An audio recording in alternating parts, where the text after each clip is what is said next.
Here I have INFINIX Hot 11S, and today I'm going to show you how to perform hard reset operation on this device, or like how to remove screen lock from this smartphone.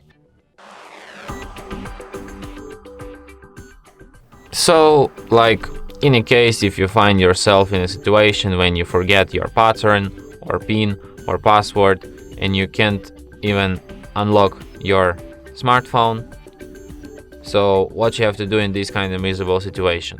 Firstly, you have to turn it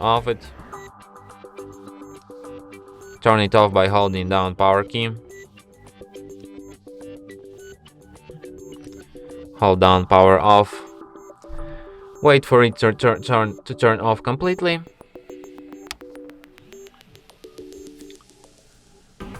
And after it's completely turned off, what you have to do is to hold down power key plus volume up at the same time for a couple of seconds like this. And after you see INFINIX logo appeared on the screen, you have to release power key and keep holding only volume up.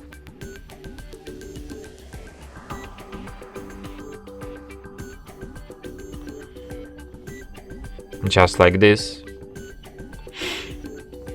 Then when you see this XOS logo and no comment message under it, hold down power key and press volume up once. In the following menu, you have to use volume keys to navigate and power key to select, and select an option Wipe Data Factory Reset. Then select Factory Data Reset, and after you see the message Data Wipe Complete, select the first option Reboot System Now, and your device will be restarted in about a minute or so. And that's it. Thanks for watching. If you find this tutorial useful, don't forget to hit that like button and subscribe to our channel.